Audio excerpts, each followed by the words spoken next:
Je vous propose de continuer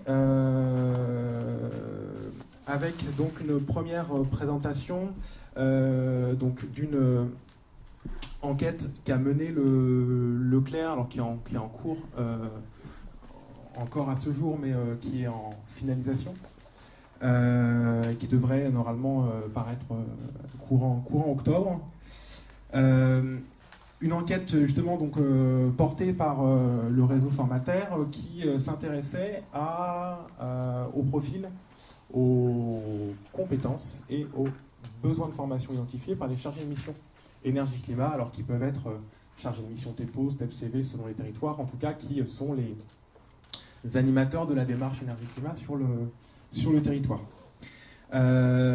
L'idée donc c'était de comprendre un peu quels sont les postes, quelles sont les missions demandées, quels sont les parcours, profils de ces chargés de mission, et quelle est l'offre identifiée par ceux-ci et celles-ci pour mettre en œuvre et pouvoir évoluer au fur et à mesure des demandes dans le cadre de leur mission.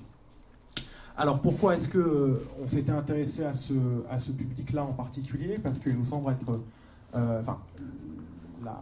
l'importance qu'a pris aujourd'hui l'énergie dans les politiques locales amène à l'importance de certains métiers, de certains rôles,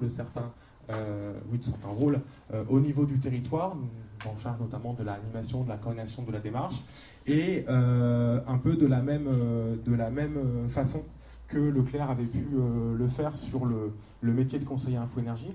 Il nous semble intéressant de participer à la structuration justement de ce type de métier qui est en plein développement, mais qui est encore balbutiant puisque encore assez jeune.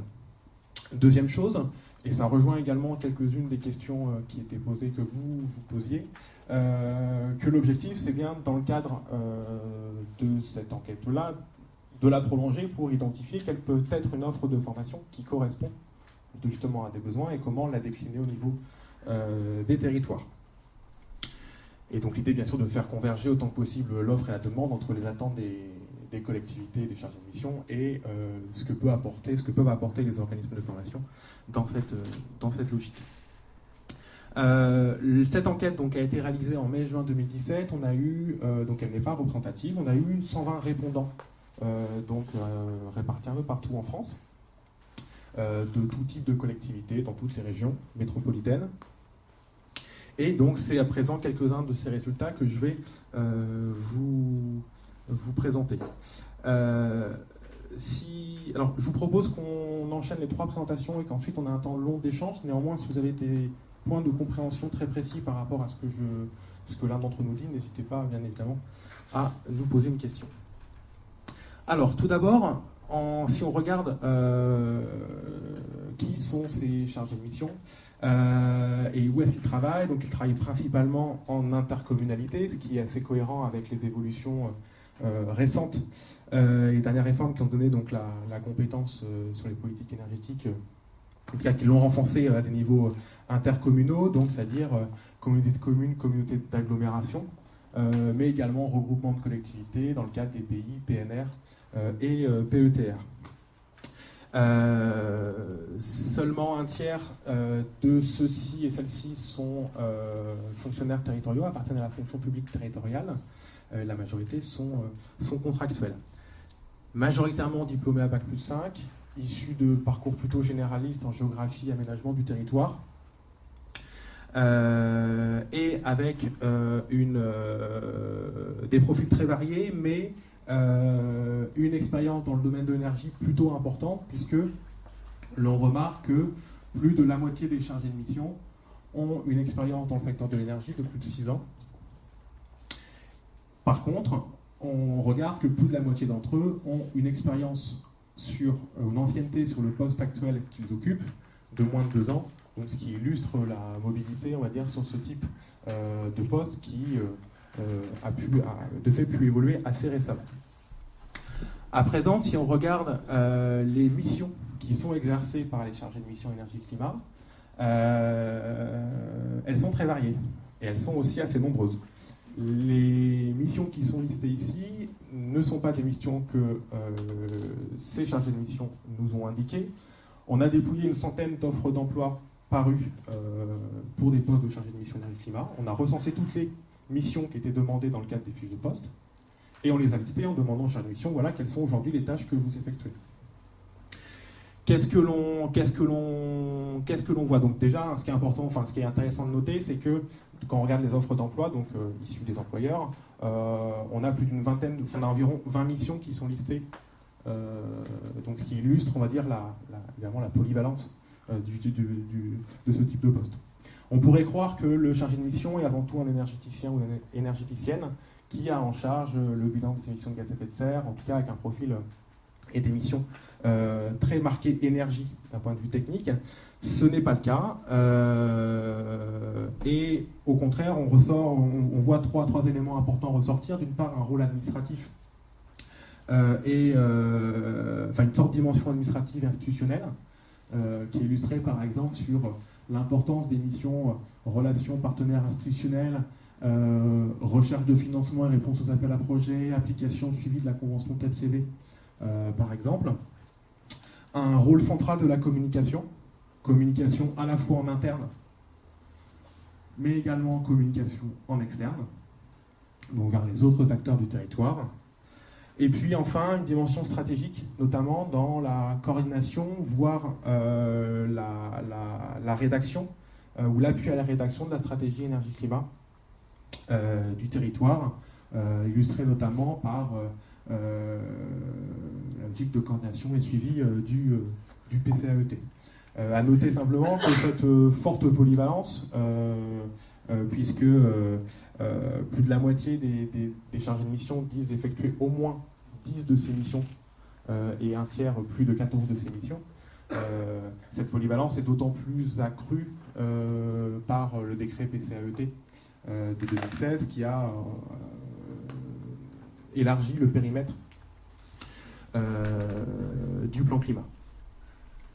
Ce qui est intéressant de noter, c'est que plus on est dans des structures de petite taille, plus le nombre de missions effectuées est important.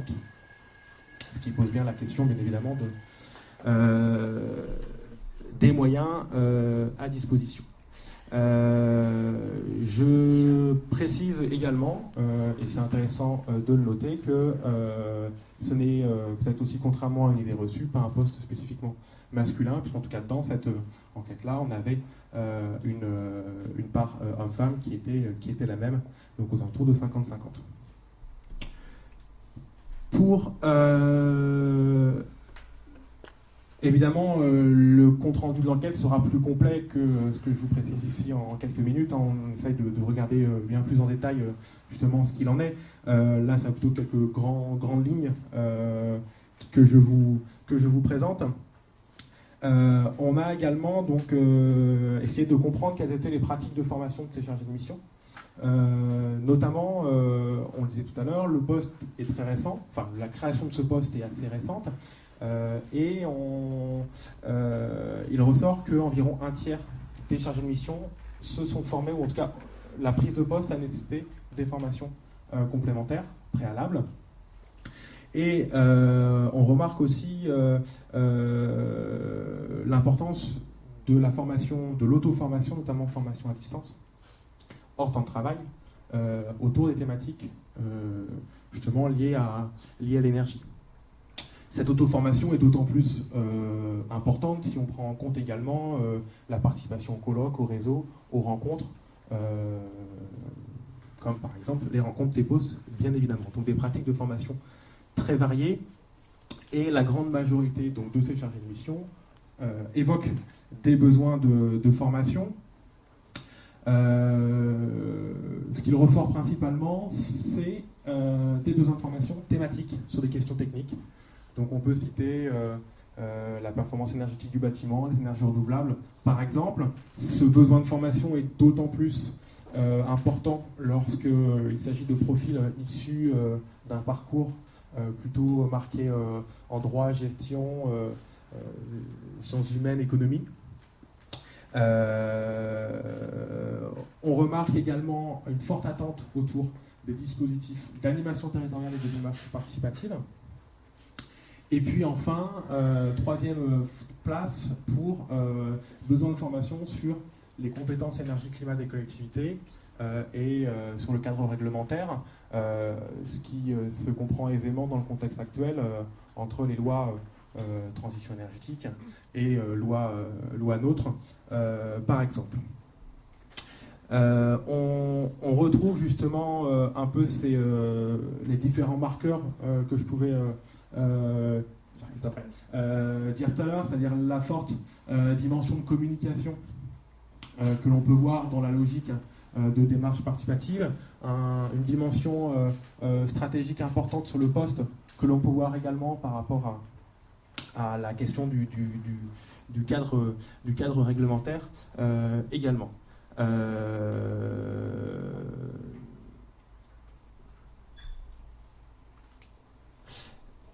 Et juste pour terminer, on peut remarquer que finalement ce besoin de formation est assez important, puisque une grande majorité d'entre eux l'évoquent, même des profils avec une expérience de plus de 10 ou 15 ans. Je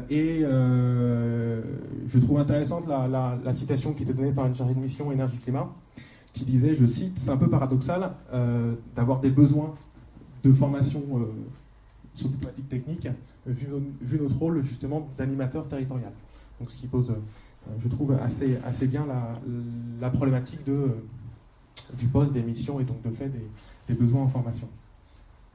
C'est une question. Oui, juste une question. Sur l'enquête, c'était des réponses ouvertes ou c'était des choix multiples que vous devez faire ? C'était des choix multiples. Et après, il y avait tout un espace. En fait, on demandait il y avait un espace libre pour les répondants permettant justement qu'ils puissent compléter ces différents éléments. Et puis enfin, on leur demandait s'ils étaient d'accord de nous transmettre leur CV. Parce que généralement, les CV font apparaître les formations continues qui ont pu être suivies, ce qui nous permettait d'enrichir également l'avant, en tout cas.